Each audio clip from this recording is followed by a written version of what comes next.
Este programa es presentado por tucasaenflorida.com, Grupo Sí España, servicio integral para España. Venezuela Food and Tradition, en el corazón de la calle 8.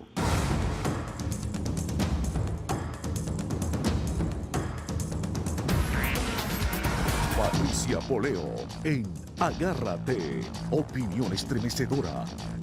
Buenas noches, bienvenidos a Agárrate. Hoy es viernes y generalmente los viernes tratamos de que sea un día ligero, pero bueno, las circunstancias y las noticias obligan a que hoy no lo sea tanto. Pues hoy el presidente de Venezuela, Nicolás Maduro, ha decretado un estado de emergencia económica por 60 días y además pues hoy se presentó en la Asamblea Nacional para su mensaje anual y bueno, ahí dijo cualquier cantidad de cosas dignas de analizarse, ¿no? Por supuesto, una de las que más me llamó la atención es la oposición que va a hacer o la resistencia que se le va a hacer a la ley de amnistía. Todo eso va a traer cola y va a traer noticia y mucha tela que cortar. Pero vamos a comenzar con lo que es más preocupante, digamos, de alguna forma, de todo lo que se ha anunciado el día de hoy y es este estado de emergencia económica. Y vamos a tratar de entender el día de hoy de qué se trata esto, porque por supuesto hay mucha especulación. Se ha dado mucha información que no es especulación, sino que es cierto. Y vamos a tener un experto el día de hoy, José Ignacio Guarino, analizando exactamente cuáles son las repercusiones de este estado de emergencia económica. Primero vamos a ver el ministro de Economía de Venezuela, recién estrenándose, Luis Salas, anunciando esto y después vamos a hacer el análisis. Vamos a verlo. Decreto, artículo 1. El estado de emergencia económica en todo el territorio nacional, de conformidad con la Constitución de la República Bolivariana de Venezuela y su ordenamiento jurídico, a fin que el Ejecutivo disponga de la atribución para adoptar las medidas oportunas que permitan atender eficazmente la situación excepcional, extraordinaria y coyuntural por la cual atraviesa la economía venezolana y que permita asegurar a la población el disfrute pleno de sus derechos y el libre acceso a bienes y servicios fundamentales e igualmente mitigar los efectos de la inflación inducida.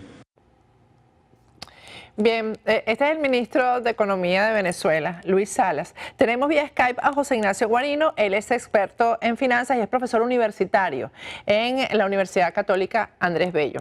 Buenas noches, José Ignacio, ¿cómo estás? Hola Patricia, buenas noches, ¿cómo estás? Un placer. Bueno, mira, la primera duda que tengo yo quiero que tú, porque ustedes, así como todos los periodistas nos conocemos, etcétera, bueno, yo me imagino que los expertos en finanzas se conocen todos. Este señor Luis Salas, ¿quién es? Que todavía a estas alturas, que bueno, está recién nombrado en el cargo, pues, pero nadie termina de entender exactamente quién es y cuáles son sus condiciones para que en este momento de crisis económica que vive el país sea él el elegido por Nicolás Maduro para el cargo. ¿Quién es él?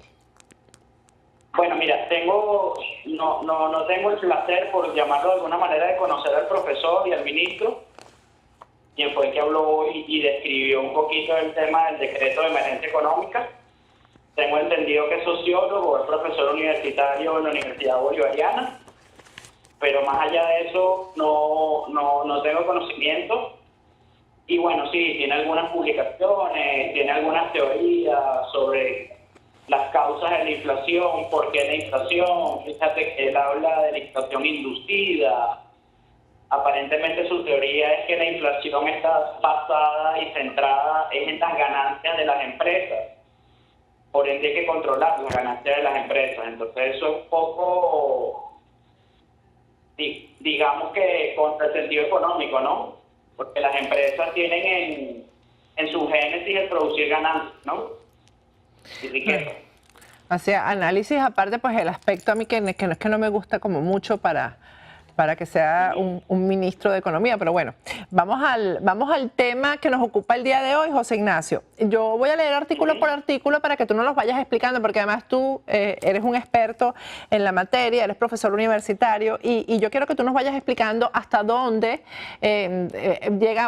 pueden llegar, porque son 60 días según lo que se decretó, pero si esto se puede extender y cuál puede ser la incidencia de esto en el bolsillo de la gente, que yo creo que es lo que más nos preocupa. El artículo 1 dice que el estado de emergencia económica en todo el Estado Nacional, de conformidad con la Constitución y su ordenamiento jurídico, a fin de que el Ejecutivo disponga de la atribución para adoptar las medidas oportunas que permitan atender eficazmente la situación excepcional, extraordinaria y coyuntural por la cual atraviesa la economía venezolana y que permita asegurar a la población el disfrute pleno de sus derechos y el libre acceso a bienes y servicios fundamentales, e igualmente mitigar los efectos de la inflación inducida, de la especulación, del valor ficticio de las divisas, así como también contrarrestar las consecuencias de la guerra de los precios petroleros que ha logrado germinar el calor de la volátil situación geopolítica internacional actual, generando una grave crisis económica. Esto más que todo me parece que son como los objetivos de la ley, ¿no? Sí. Mira, lo principal y lo primordial que tiene que buscar un jefe de Estado y que en Venezuela no se está produciendo es generar confianza. Si tú no generas confianza, no tienes un marco regulatorio claro, una regla del juego clara, pues ¿quién va a invertir en un país como en Venezuela? Donde, por ejemplo, hoy estamos, el riesgo país de Venezuela hoy está por encima de los 3.000 puntos básicos. ¿Qué es eso? De Venezuela, porque las personas vengan a invertir aquí, la mínima tasa de lo que le piden es 30%. Eso es una locura a nivel mundial. A nivel mundial ningún instrumento, título financiero o inversión te rinde 30%. Y eso está pasando en Venezuela. Entonces, podemos tener 10, 20, 30 decretos de emergencia económica. Podrá el Ejecutivo Nacional, por medio de regulaciones, por medio de decretos, querer gerenciar la economía y no va a pasar absolutamente nada. Va a empeorar el escenario económico en Venezuela. Pero fíjate, este primer artículo más o menos dice lo que tú hablabas de las teorías de este ministro, ¿no? Acerca de que el problema es inducido, viene de afuera, es provocado. Correcto. Es decir, esto no viene, la crisis económica no viene por la mala praxis del gobierno y de sus ministros que ha tenido durante 17 años, porque no podemos hablar del tiempo de gobierno de Nicolás Maduro nada más. Ellos hablan de que incluso que los precios del petróleo han bajado, Sí. prácticamente lo dice, para hacerle daño a la economía nacional. Sí, básicamente se está asumiendo que hay como una componente geopolítica para bajar los precios del petróleo y por ende afectar a la economía venezolana. Para nadie es un secreto que la economía venezolana desde hace más de 100 años es una economía monoproductora, monorrentística, pero bueno, o sea, ya tenemos 17 años donde se dijo que estábamos en un tema de revolución, donde se iban a cambiar los preceptos, los principios, y hoy en la memoria y cuenta, pues el presidente dice que vamos a comenzar, que ese modelo todavía está en vigencia, el modelo rentista petrolero. Pero caramba, si el Estado no ha hecho nada para generar confianza, sino todo lo contrario, se ha destruido el aparato productivo en Venezuela. Entonces, ¿cómo vamos a tener una economía diversificada? Es ilógico. Fíjate, José Ignacio, ahí, bueno, y además habría que decirse, si bien los precios del petróleo han bajado ahora, ¿cuánto tiempo tenemos en Venezuela con los precios del petróleo más altos y qué pasó con ese dinero que ingresó? Eso habría que preguntárselos, ¿no? ¿Por qué la economía no se puso a valer en Venezuela? ¿Por qué no se aceleró el aparato económico con los precios del petróleo que hubo, no? No, y hay algo muy interesante y algo que de las notas que tomé sobre del discurso del presidente. Además de tener unos niveles importantes de ingresos récord en Venezuela con precios del petróleo récord, también Venezuela llegó a unos niveles de endeudamiento externo récord. Es el único petroestado donde su Producto Interno Bruto y la relación que hay entre la deuda Producto Interno Bruto es más del 50%. Mientras que los otros petroestados se dedicaron a fortalecer sus economías, a crear fondos de inversión, pues Venezuela no hizo lo mismo y por eso estamos pasando lo que estamos pasando. Ni siquiera se hicieron o se construyeron instrumentos financieros de cobertura que permitieran que cuando los precios del petróleo bajaran, porque esto es un ciclo, nosotros estuviéramos cubiertos en Venezuela.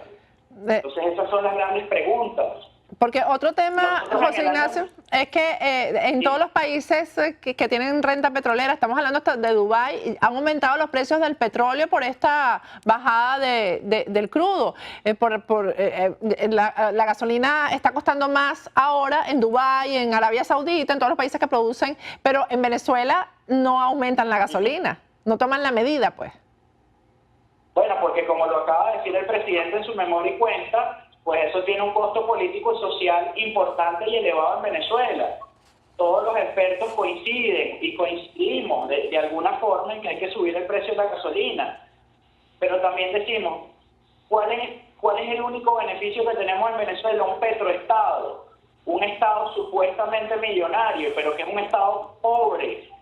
Tener una gasolina barata porque no tenemos salud de calidad, no tenemos una seguridad de calidad, no tenemos educación pública de calidad, el Estado no nos da absolutamente nada. Ojo, hay que derrotar esta visión del papá-Estado, pero dentro de las atribuciones constitucionales que tiene el Estado y el deber ser de un Estado, es satisfacer con calidad las necesidades básicas de sus conciudadanos. Y eso no está pasando en Venezuela. Vamos a irnos al artículo 2 que dice: el Ejecutivo Nacional podrá dictar las medidas que considere convenientes, particularmente relacionadas con los siguientes aspectos. Yo creo que esto es uno de los más importantes. Disponer los recursos provenientes de las economías presupuestarias del ejercicio económico financiero 2015 con la finalidad de sufragar la inversión que asegure la continuidad de las misiones sociales para el pueblo venezolano. Esto es como para pasar por encima de la Asamblea Nacional. Que el financiamiento de la recuperación en el corto plazo de la inversión en infraestructura productiva, agrícola e industrial y el abastecimiento oportuno de alimentos y demás productos esenciales para la vida. Además está muy mal redactado, por cierto. Asignar recursos extraordinarios para proyectos previstos o no en la ley de presupuestos a los órganos y entes de la administración pública para optimizar la atención a los venezolanos y venezolanas en sectores como salud, educación, alimentos y viviendas, los cuales podrán ser ejecutados a través de las misiones y grandes misiones. Hasta ahora no ha tenido esa libertad el Estado venezolano de disponer de lo que le dé la gana para atender todas estas necesidades, José Ignacio. Por supuesto que las ha tenido, porque hasta el presupuesto aprobado para este año 2016 lo hizo una asamblea con mayoría del oficialismo.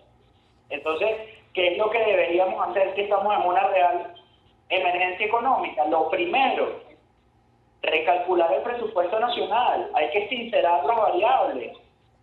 En base a cuánto está calculado el presupuesto, en un barril de petróleo, ¿en cuánto?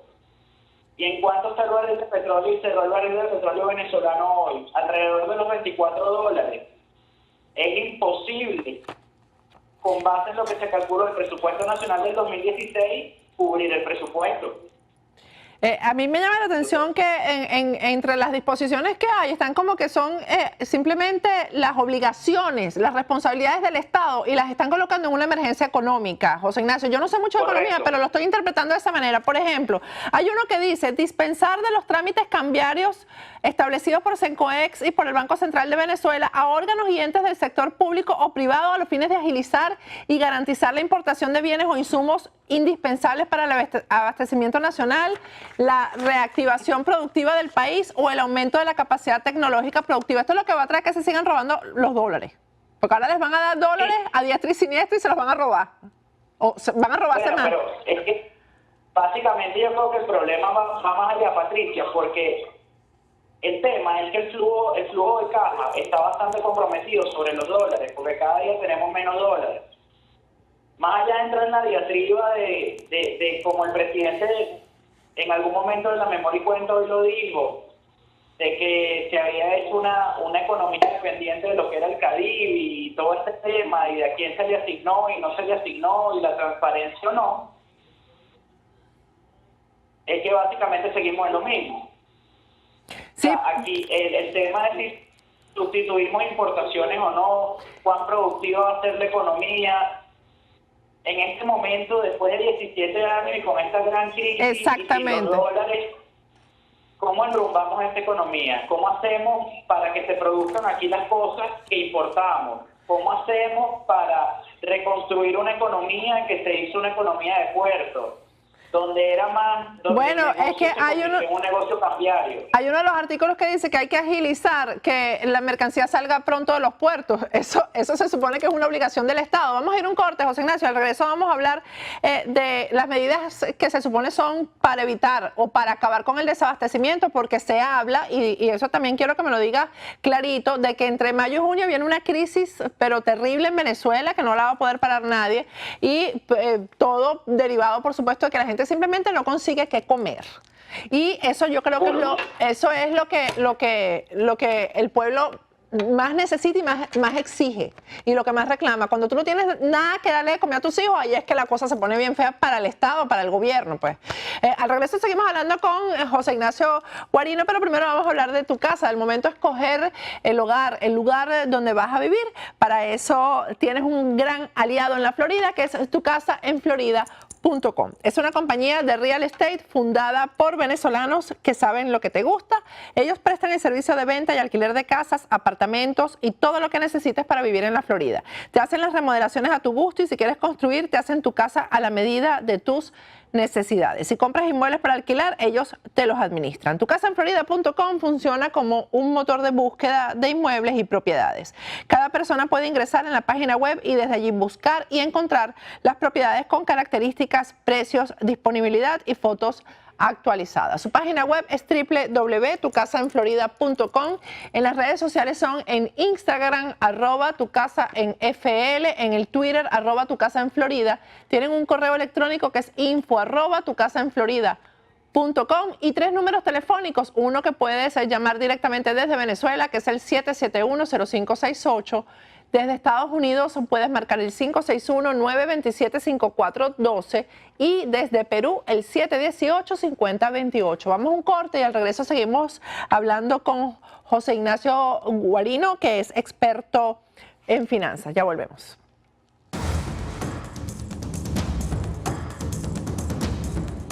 Agárrate con Patricia Poleo.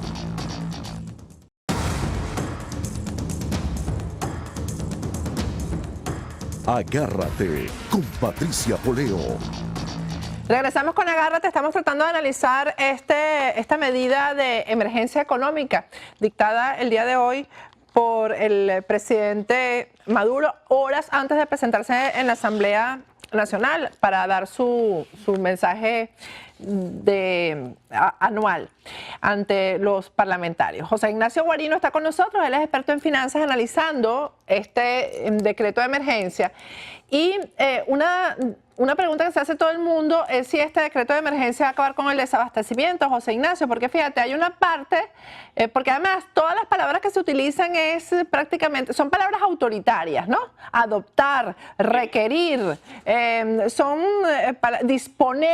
disponer, fíjate, es algo así. Por eso es que hay gente que ha interpretado como que la propiedad privada se acabó, aunque se acabó hace rato en Venezuela, porque ellos pueden disponer de los recursos y de las propiedades de la empresa privada.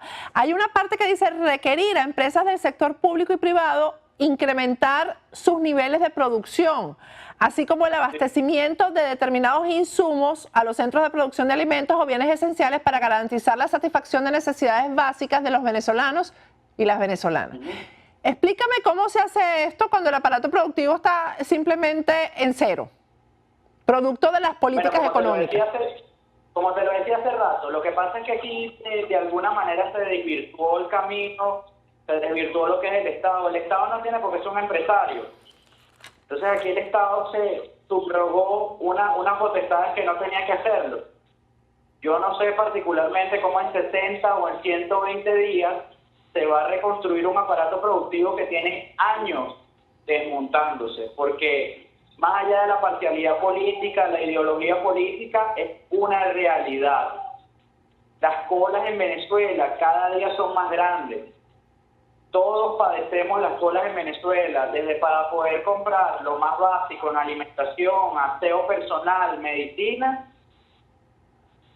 Ya ahí podemos ver cuál es la situación. Entonces, yo escuché con preocupación decir al presidente que en los próximos ni siquiera los 120 días, y eso lo coloqué en mi Twitter, Máximo, este decreto de emergencia económica, según el artículo 338 de la Constitución Nacional de la República Bolivariana de Venezuela, puede durar 120 días, es decir, 4 meses, no un año.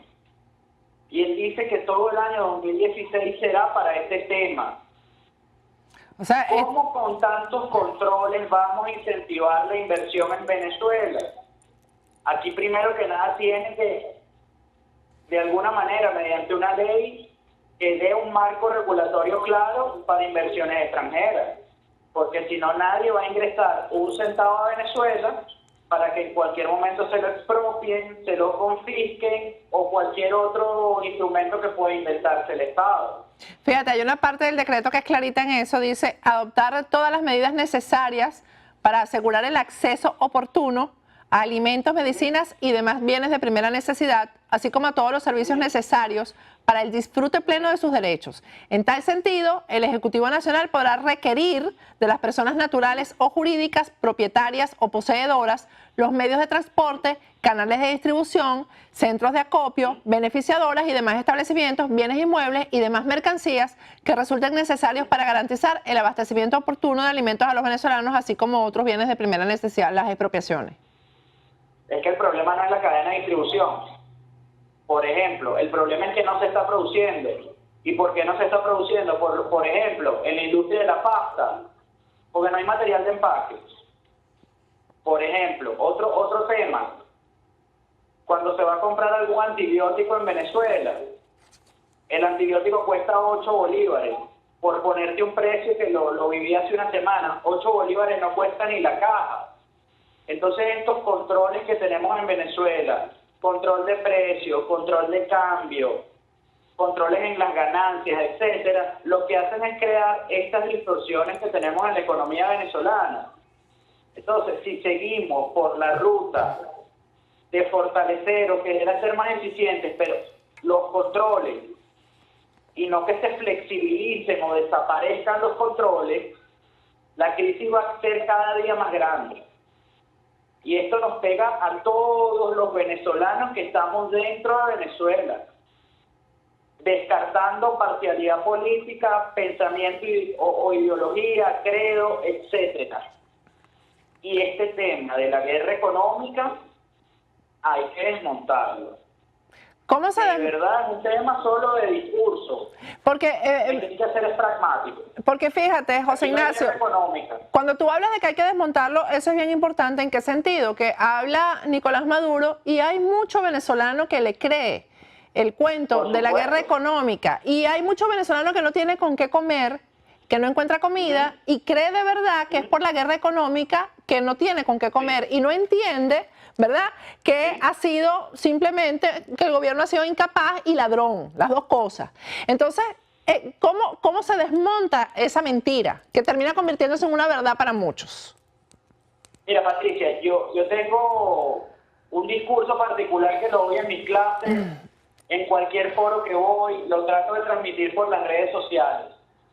En Venezuela hay que desmontar ese discurso de que el conocimiento de la economía y el conocimiento de la finanza es solo para los técnicos, para los ricos, que las finanzas nada más es para los que tienen dinero. Eso es mentira.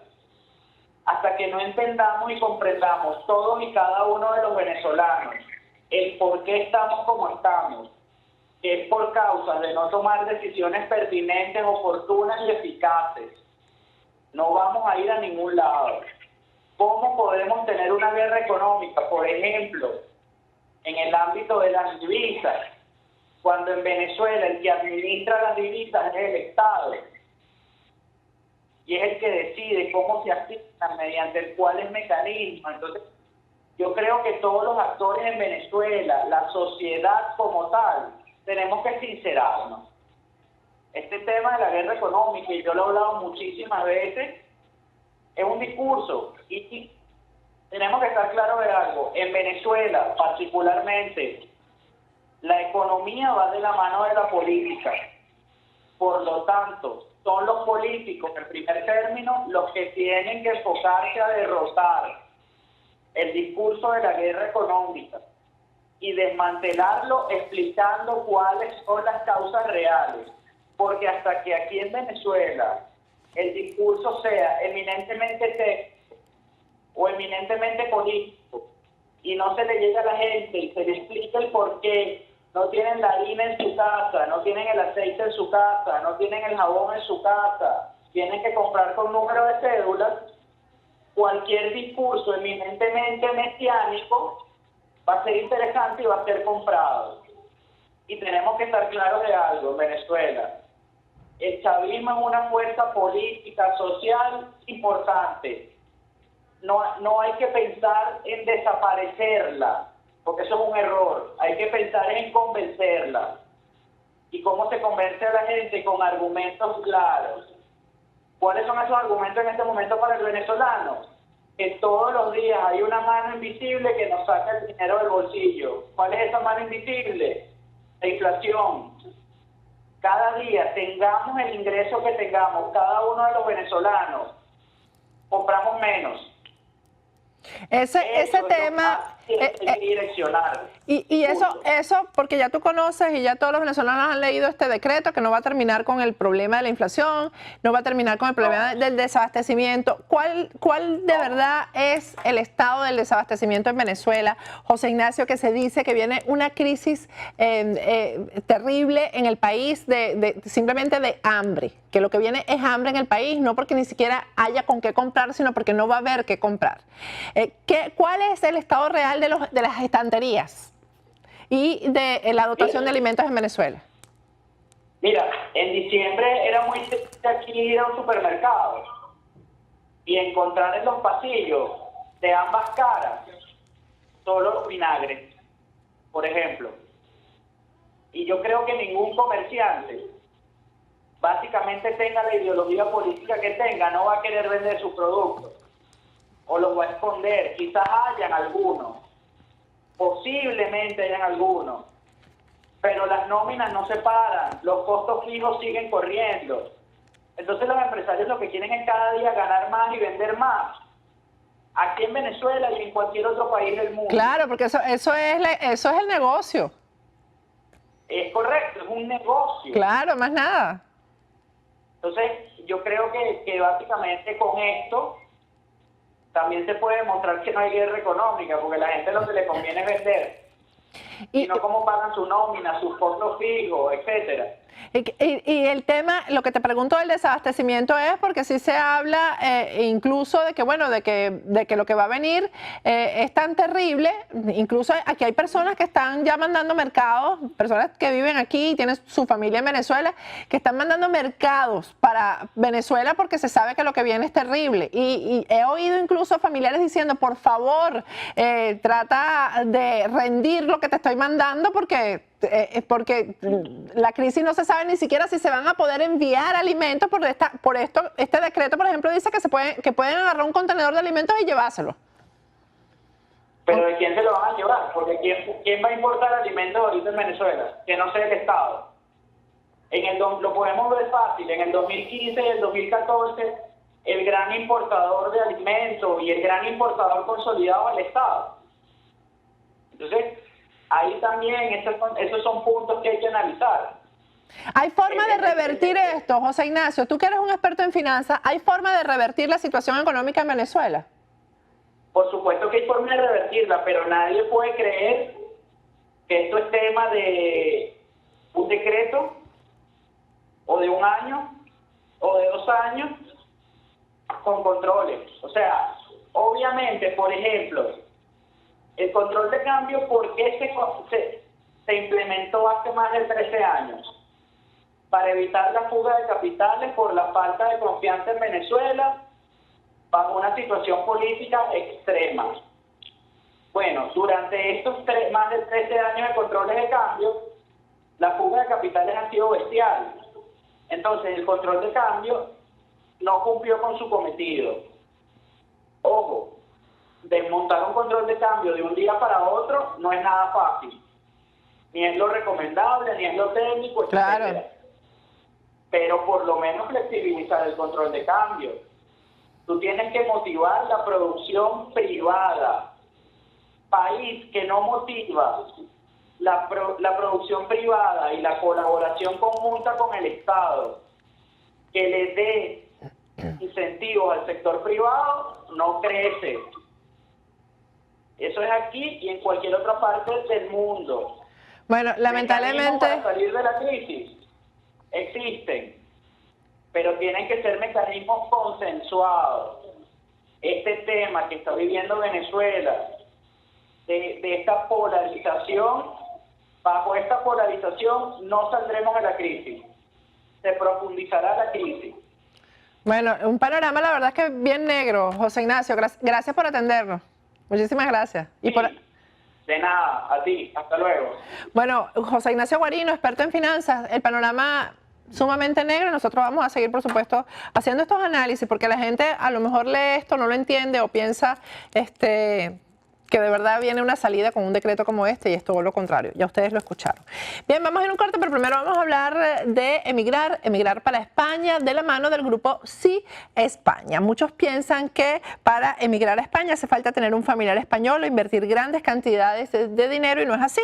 España ofrece el poder emigrar sin tener que invertir y sin tener que montar una empresa ni tener que comprar una propiedad y no estamos hablando de grandes cantidades de dinero. España ofrece un proceso migratorio viable y te abre las puertas a toda Europa, ya que ciudadanos iberoamericanos, como es el caso de venezolanos, pueden aplicar por la ciudadanía española a los 2 años de residir en España. Los fundadores del grupo Sí España son expertos en el área migratoria y te ayudarán a canalizar tu proceso migratorio y de inversión de una manera personalizada, sirviendo así de enlace con profesionales en España. Tienen ustedes en pantalla el número telefónico en Madrid, en Miami, para comunicarse con el grupo Sí España. Tiene un correo electrónico que es info@siespana.es, una página web que es www.siespana.es. En las redes sociales, en Instagram y en el Twitter son Grupo Sí Hispana y en Facebook son Grupo Sí Hispana. Y en donde mejor se come comida venezolana, sin duda alguna, es en Venezuela. Venezuela Food and Tradition está ubicado en plena calle 8, en el 1444 del Southwest, en el corazón de la calle 8. Si no puedes ir, puedes llamar y pedir tu teléfono. Ellos te envían a domicilio lo que quieras comer, siempre con ese sabor venezolano tan incomparable. 786-803-2027 es el teléfono de Venezuela Food and Tradition. Vamos a ir a un corte, al regreso. La entrevista que no pudimos hacer ayer porque Mercurio en retrógrado está haciendo de las suyas, la vamos a hacer hoy con el dirigente opositor de Ecuador, Fernando Balda. Nos va además a mostrar pruebas contundentes de cómo el Estado ecuatoriano está utilizando los recursos para la persecución política. No sé si eso les parece o les suena familiar. Ya regresamos con Agárrate.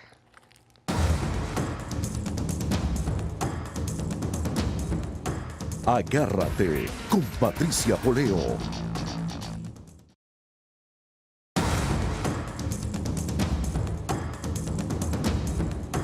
Agárrate con Patricia Poleo. Bien, regresamos con Agárrate. Hoy hay esperanza en el pueblo que votó por estos candidatos que son mayoría en el Parlamento venezolano el día de hoy, en la Asamblea Nacional, porque hubo todos los disparates que dijo Nicolás Maduro hoy en su mensaje anual, pues hubo la respuesta contundente de Henry Ramos Alup, pero además de un nivel de una altura política pues que ha destacado en todos los medios, sobre todo incluso en los medios internacionales. Ahí le respondió que en el Parlamento se va a legislar y se va a legislar de forma independiente. Habló de la liberación de los presos políticos y del regreso del exilio a través de la ley de amnistía, lo dio como seguro Henry Ramos Alup y puso en su puesto a Nicolás Maduro con esto de la guerra económica y le aclaró, le puso los puntos claritos de por qué en Venezuela hay crisis económica y no es exactamente porque hay una guerra que venga del exterior ni de los empresarios, etcétera, etcétera. Hoy se anotó un gran punto Henry Ramos Alup, que se portó como, demostró hoy que la experiencia política en este momento es algo fundamental sin tener que ver con la edad que pueda tener o la persona para arriba o para abajo. Hoy demostró Henry Ramos que tiene razón en eso de que la experiencia, tenemos razón en eso de que la experiencia en este momento político en Venezuela es sumamente importante. Nos vamos para Ecuador. Ayer tratamos de entrevistar a Fernando Balda y Mercurio retrógrado no nos dejó, pero hoy todo está bien, para que nos pueda contar Fernando Balda, que es uno de los opositores más importantes al gobierno de Rafael Correa en Ecuador, nos pueda contar lo que está ocurriendo, la persecución que se ha desencadenado en su contra. Fernando es directora nacional de operaciones políticas del Partido Sociedad Patriótica y fue asambleísta nacional en Ecuador. Buenas noches, Fernando, ¿cómo estás? Buenas noches, Patricia. Gracias por la entrevista y muy contento de poder comparecer ante el mundo a través de tu prestigioso programa. Gracias, Fernando. Cuéntanos, bueno, ayer prácticamente no pudimos oír qué fue lo que te ocurrió realmente. Vamos a tratar de hacer un resumen de lo que viviste y también las pruebas que tienes de que la persecución de la que fuiste objeto pues proviene directamente del Estado ecuatoriano, órdenes de Rafael Correa. Así es, Patricia. Mira, antes de anoche nos salimos de una reunión con un compañero de la política de mi partido, el compañero migrante Joffre Pinzón. Íbamos en el vehículo de él hacia el sur de Quito, ya retirándonos a nuestro domicilio. Y nos percatamos que desde que salimos de un parqueadero donde habíamos guardado el vehículo, había unos individuos en la esquina que reportaban. Evidentemente no eran para común porque ellos reportaban desde la mano con ese tipo de intercomunicadores que usa la inteligencia. Y luego cuando salimos vimos a dos motos que venían detrás de nosotros. Pero lo que nos extrañó es que esas motos no llevaban las luces encendidas. Era una noche muy nublada y apenas las podíamos distinguir por los vehículos que venían atrás con las luces prendidas y podíamos ver las siluetas de las motos. Para comprobar si es que realmente venían detrás de nosotros, nosotros hicimos una maniobra, avanzamos por la autopista Simón Bolívar Sur y viramos a propósito en U y regresamos hacia el norte. Es una maniobra totalmente inusual y efectivamente estas motocicletas hicieron lo mismo, viraron detrás de nosotros. En esa curva pudimos percatarnos de que no eran motos viejas, que podríamos suponer una motito vieja, tiene los faros dañados, eran motos nuevas, esas que aquí se llama pecho de pluma, la una era blanca con azul y la otra color negro. Al comprobar que nos seguían, nos ocupamos y avanzamos a toda velocidad por la autopista Simón Bolívar, era casi las 9:30, 10 de la noche, hacia el norte de Quito. Velozmente avanzamos unos 30 kilómetros, es una zona donde no hay lugares seguros para parquearse, podríamos tal vez ser víctimas allí de que nos alcanzaran y que atentaran contra nosotros. Llegamos al norte de Quito, un sector que se llama La Granados, y giramos en U otra vez hacia el sur, en un puente. Apenas habíamos virado ya desde abajo de la autopista, nos percatamos que estas dos motos, los conductores pararon arriba del puente porque nos perdieron de vista y desde allá arriba estaban tratando de ver por qué lado de la autopista íbamos. Cuando nos avisoraron, señalaron el vehículo y volvieron a girar en U hacia atrás de nosotros. Entonces lo que nos quedó fue buscar un puesto de auxilio inmediato de la policía y recordamos que había uno rumbo hacia mi casa. Y antes de llegar a mi casa entramos a ese UPC de la Policía Nacional, alertamos a la policía de lo que estaba ocurriendo, pero apenas entramos, ellos pasaron al pie del puesto de la policía e inmediatamente ingresaron en la siguiente calle, a la derecha, ya para fugar y para desaparecer. Eso fue lo que ocurrió anoche, Patricia, y definitivamente estamos muy preocupados. En los últimos días hemos hecho denuncias sobre algunos actos de corrupción que se han cometido aquí en el Ecuador y creemos que definitivamente la persecución en este momento se debe a ello. El gobierno del Ecuador está muy preocupado de lo que estamos haciendo nosotros por nuestro país y definitivamente responsabilizamos al gobierno de Rafael Correa, al ministro del Interior, José Fernando Salgado, al secretario de Inteligencia del Ecuador, Romy Vallejo, de cualquier cosa que le pueda suceder a mi compañero Joffre Pinzón, a su familia, a mi persona, a mi familia y a cualquier miembro de mi organización política, Patricia. Hago esa denuncia y te agradezco que nos des la oportunidad de poder denunciarlo al mundo a través de tu programa, pero en este momento estamos siendo víctimas de una persecución psicópata y criminal por tratar de acallar nuestras voces. Fernando, vamos a ir un corte y al regreso quiero que me hables de por qué piensan ustedes que es el aparato del Estado el que está organizando esta persecución en contra de ustedes, que además fue obvia, ¿no? Por todo el relato que hiciste, obviamente era una forma de amedrentarlos, ¿no?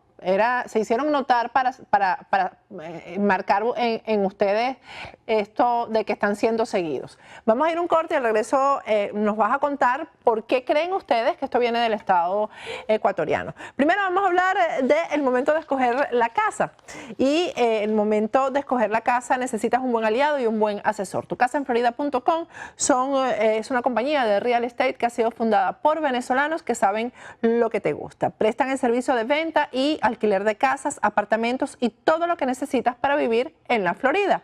Te hacen las remodelaciones a tu gusto. Si quieres construir, te hacen tu casa a la medida de tus necesidades. Si compras inmuebles para alquilar, ellos te los administran de forma transparente. Tucasaenflorida.com funciona como un motor de búsqueda de inmuebles y propiedades. Cada persona puede ingresar en la página web y desde allí buscar y encontrar las propiedades con características, precios, disponibilidad y fotos actualizadas. Su página web es www.tucasaenflorida.com. En las redes sociales son en Instagram, @tucasanfl, en el Twitter, @tucasaenflorida. Tienen un correo electrónico que contestan rápidamente, que es info@tucasaenflorida.com, y 3 números telefónicos, uno de los cuales puedes llamar directamente desde Venezuela, que es el 771-0568.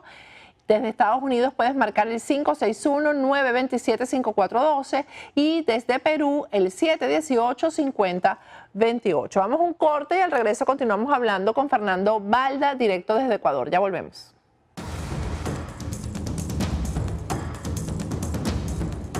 Agárrate con Patricia Poleo.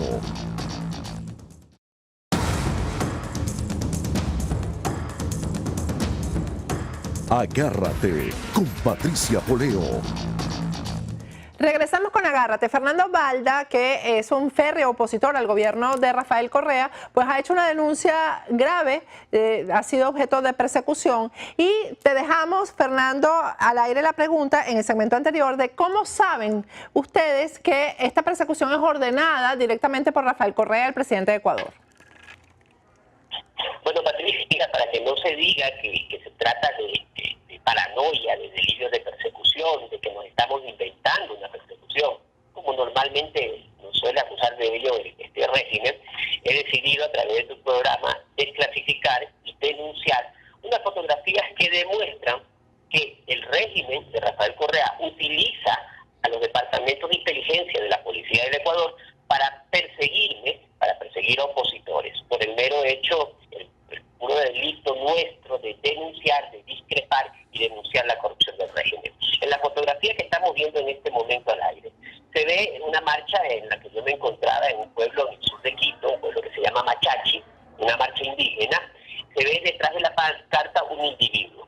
Nos percatamos de la presencia extraña de este personaje que tenía una actitud extraña, y los indígenas se acercaron a preguntarle cuál era el motivo de su presencia allí, con quién venía y quién era. Al notar que el nerviosismo de este personaje, los individuos, los indígenas, procedieron en una acción civil a detenerle, llamar a la policía, y luego en estas fotos que vamos a ver ahora, se ve ya a este personaje detenido por la policía, rodeado por los indígenas, y bueno, la sorpresa fue que cuando le pidieron su identidad y le sacaron la billetera del bolsillo, pudieron ver que tenía una credencial, era un agente de la policía, era un agente de la Dirección General de Inteligencia. Pero, Patricia, ahí no terminó la sorpresa de todos nosotros, de todos los activistas políticos que nos encontrábamos allí, sino que cuando se requisó el teléfono de este agente de la inteligencia de la Policía del Ecuador, se descubrió en los chats, y aquí te he enviado los pantallazos de esos teléfonos, de ese teléfono, en donde este individuo se comunica con un mayor Torres, según dice allí, y obviamente hay un grupo de chat que arriba dice DGI, que quiere decir Dirección General de Inteligencia, en donde le reporta mi llegada al lugar de la manifestación e indica el señor Fernando Balda repartiendo víveres, que era lo que yo había ido a hacer a esa marcha. Yo a esa marcha no había ido a conspirar contra el régimen, a realizar actos violentos, ni a faltar ni a atentar contra la democracia en el Ecuador. Había ido llevando una camioneta llena de papas, arroz, lenteja, chancho, carne, pollo, para la alimentación de estos indígenas que venían caminando desde el sur del Ecuador hasta aquí. Y este agente de inteligencia reporta todas las actividades minuto a minuto, me sigue, indica que yo llego en una camioneta y le pide, al parecer un superior en este otro chat que vemos, le indica, deme la placa de la camioneta de Fernando Valda, como se aprecia en la foto de este otro chat. Pero allí no termina esto, Patricia. Resulta que esa camioneta en la que yo me movilizaba normalmente, y es la camioneta que uso para mis actividades políticas, después de que reportan la placa de mi camioneta, pasaron varios días y un día se me acabó la pila del control de la puerta del garaje del condominio en donde yo vivo y no pude guardar la camioneta adentro, así que le indiqué al conductor de la camioneta que la guarde en uno de estos parqueaderos que se renta a la noche. La guardaron allí y al día siguiente, cuando sacamos la camioneta de allí y nos dirigimos a realizar nuestras actividades políticas, resulta que la camioneta perdió la dirección hacia el lado izquierdo, nos fuimos contra el parterre en una autopista, en la camioneta dio 3 vueltas y allí te he enviado las fotos de cómo quedó la camioneta, Patricia. Los que ven esas fotos del accidente no pueden creer que nosotros hayamos salido con vida de este accidente. Viajábamos ese día junto con mi esposa, que habitualmente me acompaña en mis actividades, junto con el chofer, y bueno, gracias a Dios nos salvamos de milagro. Allí también te he enviado unas fotos de cómo terminamos golpeados y ensangrentados. Mi rostro tú puedes ver lleno de sangre, Sí. porque los pisos me salpicaron en toda la cabeza. Puedes ver esta fotografía de las manos de mi esposa, también que se protegió de la explosión de los vidrios de todo el carro. Y bueno, solo me queda agradecerle a Dios que hayamos salido con vida de ese accidente, pero mira, qué coincidencia que justamente días después en que la inteligencia del Ecuador identifica el vehículo en el que me movilizo con las placas, ocurre esto a una camioneta que se encontraba en perfecto estado, una camioneta nueva a finales del año 2002, es decir, no era una camioneta que tenía 10 años de comprada, una camioneta que apenas tenía 2 años y pico, que se la mantiene con un examen riguroso mecánico porque es nuestra herramienta de trabajo. Claro. Y terminamos así. Entonces, ¿qué puedo pensar yo ante todas estas circunstancias, Patricia? ¿Qué puedo pensar yo de que unas motos nos persigan, hombres de motos nos persigan más de 45 minutos por todo Quito? Yo quiero hacer un llamado a la reflexión de los agentes de inteligencia del Ecuador, Patricia, y a las autoridades de este país. Imagínate, Patricia, si yo fuera un hombre malo, si yo anduviese armado, si yo antes de la noche tuviera otra forma de pensar y otros principios, y hubiese decidido repeler con y a estos individuos, tal vez el día de hoy, si no hubiera sido Fernando Valda al que seguía, hoy hubieran 2 gendarmes muertos, hubieran 2 familias sin el padre de familia, 2 familias sin hijos, porque no todo el mundo es bueno como Fernando Valda, Patricia. Hagan conciencia de lo que están haciendo, por favor. O sea, no nos persigan solamente por el delito de opinar, por ser opositores. Hay delincuentes en la calle, hay crimen organizado, hay narcotráfico. Ellos son los verdaderos delincuentes y no a los opositores, que nos necesitamos hacer, lo que estoy haciendo contigo, denunciar los actos de corrupción, ser vocero de mi país ante el mundo, Patricia. Fernando, no hay nada que hacer, me imagino, internamente con las instituciones en Ecuador, porque sabemos que cómo trabajan estas franquicias del socialismo del siglo XXI, ¿no? Que tienen todo el poder de todas las instituciones. Pero internacionalmente debes hacer la denuncia. Yo recuerdo cuando en Venezuela comenzó este tipo de persecución, pues en Venezuela acudíamos a la Comisión Interamericana de Derechos Humanos, por ejemplo, a hacer este tipo de denuncias para que quedara por lo menos el registro de lo que estaba pasando. Creo que se cayó la llamada, pero vamos a hacer un recontacto.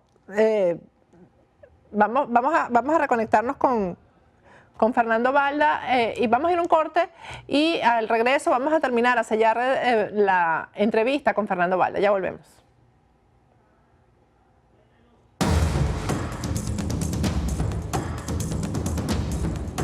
Agárrate con Patricia Poleo.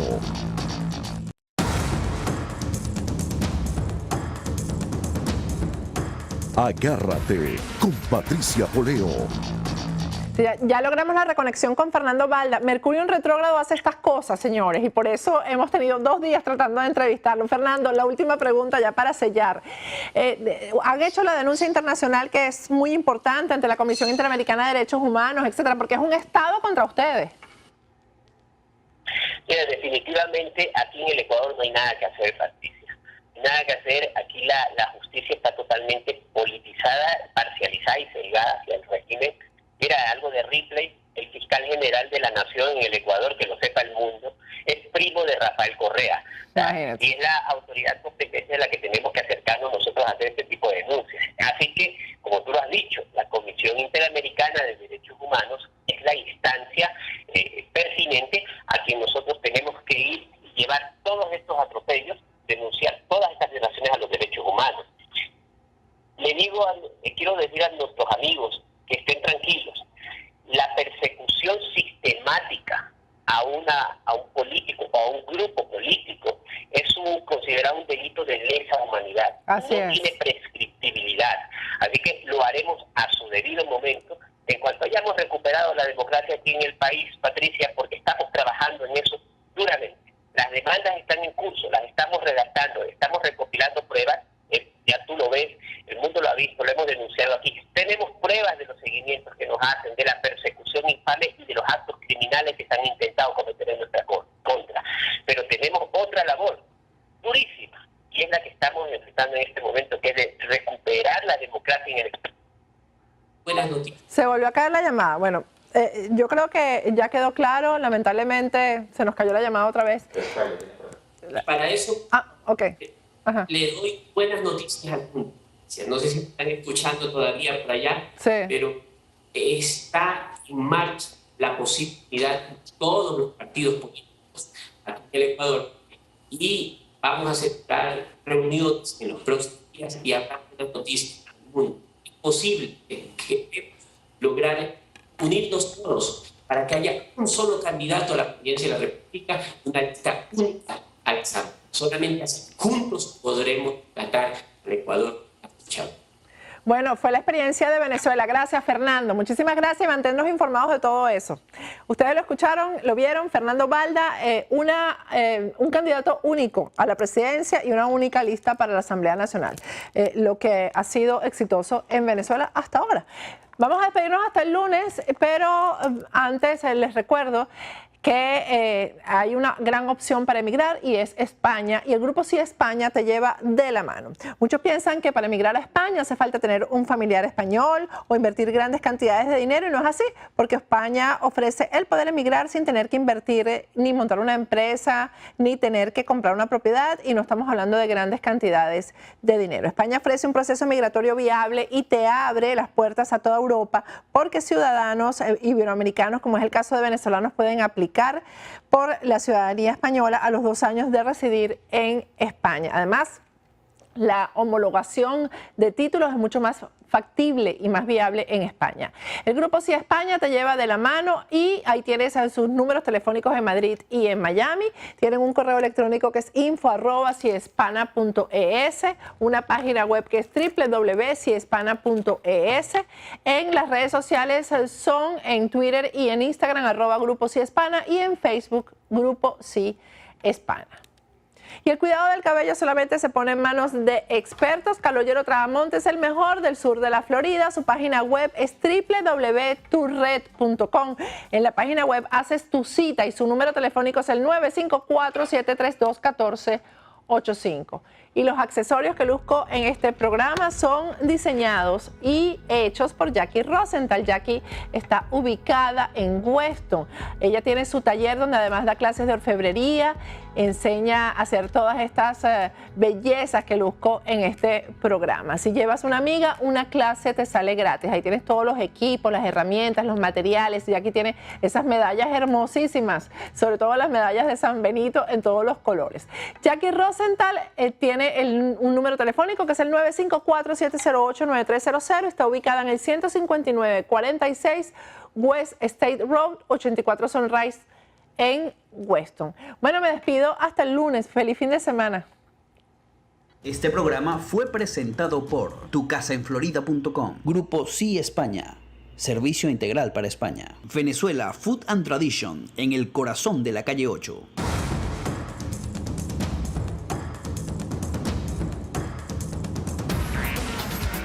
Patricia Poleo en Agárrate. Opinión estremecedora.